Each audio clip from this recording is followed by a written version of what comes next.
김춘수 시인의 강우, 비가 내리다 에 대해서 살펴보도록 하겠습니다. 이 시는 아내의 죽음을 안타까워하며 아내를 그리워하는 화자의 심정을 애절하게 노래하고 있는 작품입니다. 특히 여느 때와 같이 일상의 풍경을 제시하고 아내의 죽음을 받아들이지 못한 채 계속해서 아내를 찾는 화자의 모습은 매우 안타까운 마음을 줍니다.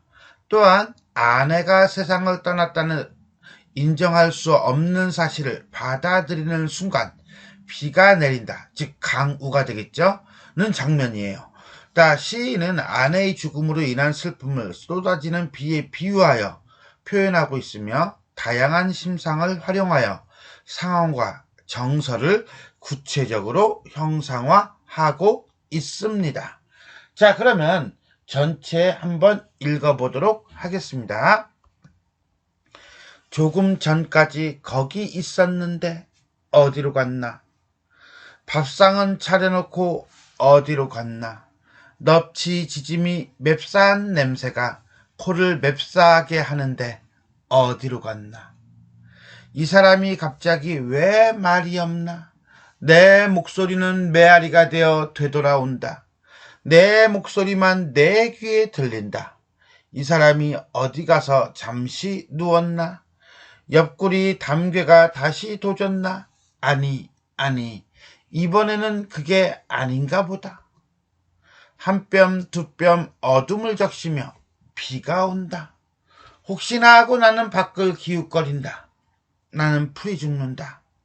빛바른 한치 앞을 못 보게 한다. 왜인지 느닷없이 그렇게 퍼붓는다. 지금은 어쩔 수가 없다고. 자, 여기까지가 시 전체인데 전반적인으로 봤을 때 전반부와 후반부를 나눌 것 같아요. 그 중에서는 아닌가 보다 에서 이제는 기점을 해가지고 그 전반부는 아내가 안 보이는 거, 후반부는 안 보이는 원인이 어디에 있는지가 나와요. 그죠? 그리고 난 다음에 어떻습니까? 비가 오고 풀이 죽고 어쩔 수가 없다고 라고 이제는 체념 내지는 수능의 분위기를 보여주고 있네요.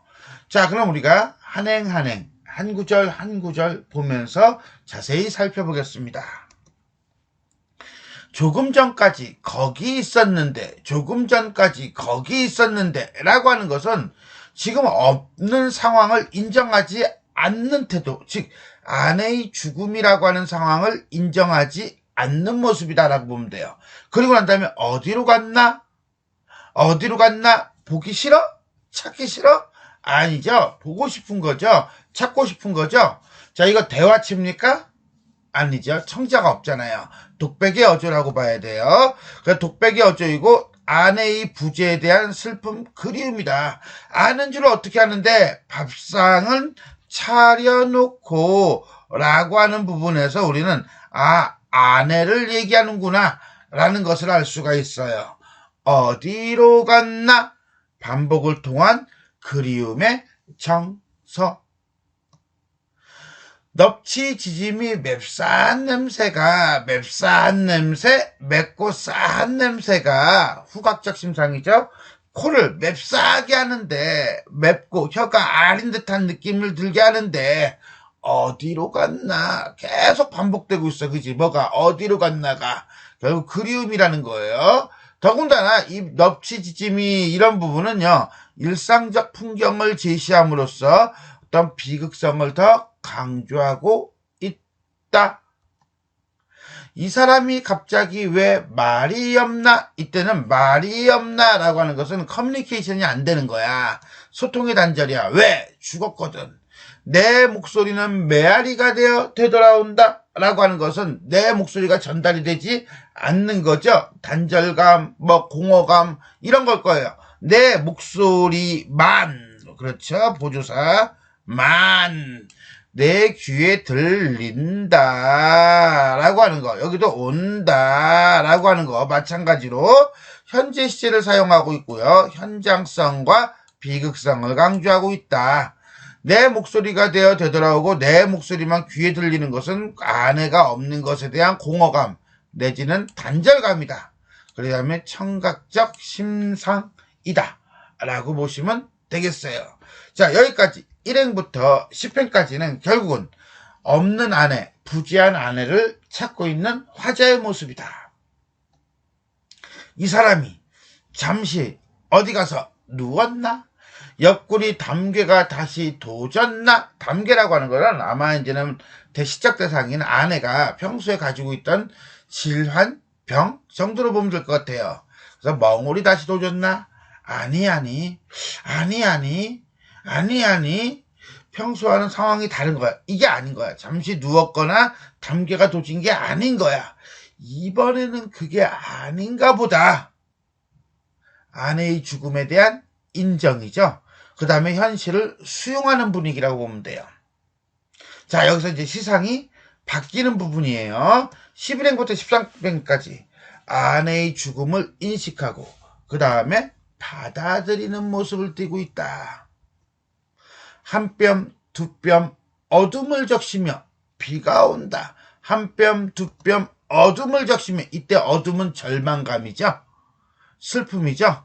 비가 온다. 그런데 우리는 한 뼘, 두 뼘 비가 온다는 말은 안 해요. 그죠? 한 뼘, 두 뼘 아마 어둠이라는 것은 얼굴의 보조관념이라면 비라고 하는 것은 눈물의 보조관념이 아닐까라는 생각도 들어요. 말이 애매하게 꼬여있어. 그죠? 자, 이런 게 시겠죠? 시는 항상 이렇게 함축성을 갖습니다. 어쨌거나 간에 아내의 죽음에 따른 절망감이고 시각적 심상이다. 혹시나 하고 나는 밖을 기웃거린다. 혹시나 하고 미련이 남아있는 거네. 희망이 남아있는 거네. 기대감이 남아있는 거네. 하지만 곧 풀이 죽는다라고 하는 것은 절망감이죠. 빛바른 한치 앞을 못 보게 한다. 이때 빛바른 한 뼘 두 뼘 비가 내린다고 똑같은 거야. 자, 이거는 비라고 볼 수도 있겠지만 화자의 눈물이라고 볼 수도 있는 거예요. 따라서 이거는 객관적 상관물에 해당한다 라고 볼 수가 있습니다. 왜인지 느닷없이 그렇게 퍼붓는다. 무엇이? 빗발이 퍼붓는데, 그래, 빗발이 퍼붓으니까 비가 엄청나게 세게 내리는 거겠죠. 아니야, 눈물이 엄청나게 세게 내리는 거야 라고 볼 수도 있어요. 왜 느닷없이야? 그건 충격을 받았거든. 그럼 퍼붓는 것은 결국은 절망과 슬픔을 극대화하고 있는 거죠. 왜 퍼부어? 지금은 어쩔 수 없다고 체념적 태도를 보여주고 있다. 14행부터 19행까지 여기까지는요. 아내의 죽음으로 인한 슬픔과 그 다음에 체념에 대해서 다루고 있습니다. 자, 이렇게 우리가 시 전체를 쭉 한번 살펴보았습니다. 자, 그럼 우리가 전체를 정리해 보도록 하겠습니다. 자, 산문시고요. 애상적이고요. 감각적이다. 아내를 잃은 슬픔과 절망감을 내 비가 내리는 모습을 통해서 형상화하고 있다 라고 보시면 되겠어요. 감각적 이미지와 자연물을 사용하여 화자의 정서를 드러내고 있다. 자연물은 뭐겠어요? 그렇죠. 비죠. 자, 시상전개지 과정을 볼게요. 화자의 심리가 어떻게 변하는지 한번 쭉 살펴보도록 합시다. 조금까지 거기 있었는데 이 사람이 갑자기 왜 말이 없나? 이 사람이 어디 가서 잠시 누웠나? 라고 하는 것은 아내의 죽음을 사실로 받아들이지 않는 화자의 모습이다. 그런데 여기서 이번에는 그게 아닌가 보다 라고 얘기해요. 그러니까 이거는 조금씩 바뀌죠. 시상이 바뀐 거예요. 그래서 아내의 죽음을 받아들이기 시작하는 거죠. 그러나 그렇다 할지라도 혹시나 하고 나는 밖을 기웃거립니다. 뭐예요? 기대와 희망을 가진 거죠. 그러나 다시 나는 풀이 죽습니다. 왜? 아내의 죽음을 현실로 받아들인 거예요. 수용했으니까요. 밖에 없었으니까. 마지막으로는 지금은 어쩔 수 없다고 뭡니까? 체념하는 모습을 보여주고 있다라고 보면 되겠어요. 자, 감각적 심상과 객관적 상관물이라고 하는데, 감각적 심상은 후각, 청각, 시각이 보편적으로 많이 사용되고 있다라고 보시면 되겠고요. 객관적 상관물로는 뭘 들었습니까? 그렇죠. 비죠. 비가 있다라고 보시면 돼요. 자, 후각적 이미지로는 넙치, 지짐이, 맵싸한 냄새라고 하는 거죠. 청각적 심상은 내 목소리만 내 귀에 들린다. 청각적 심상을 사용해서 오히려 단절감을 표현하고 있다라고 보면 돼요. 자, 시각적 심상은 빛발은 한치 앞을 못 보게 한다. 자, 이때의 빛발이라고 하는 것은 뭐였습니까? 비, 내리는 비, 레인이 될 수도 있겠지만 화자의 눈물, tears가 되기도 하죠. 그죠? 그래서 앞을 볼 수 없을 정도로 눈물이 펑펑 흘리는 모습도 됩니다. 이런 점에서 볼 때 비란 암담한 현실에서 화자가 느끼는 슬픔이라고 볼 수 있겠습니다. 반복법을 통해 화자의 그림과 안타까움이 드러나고 있다. 조금 전까지 거기 있었는데 어디로 갔나? 밥상은 차려놓고 어디로 갔나? 코를 맵싸게 하는데 어디로 갔나? 를 가지고 보면 어디로 갔나? 반복법. 근데 이 사람은 갑자기 왜 말이 없나? 내 목소리는 메아리가 되돌아온다. 내 목소리만 내 귀에 들린다. 이때 내 목소리, 화자의 목소리는 가지를 못하죠. 어디로 갔나? 내 목소리.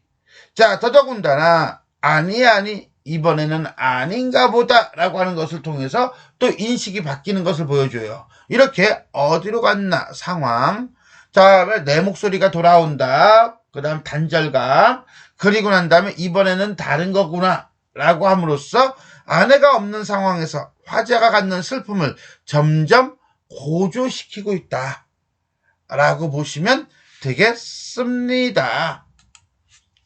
자, 지금까지 우리는 김춘수 시인의 강우에 대해서 살펴보았습니다. 지금까지 내용이 도움이 되셨다면 좋아요와 구독 버튼 눌러주시고요. 알람 설정 부탁드리겠습니다. 수고하셨습니다.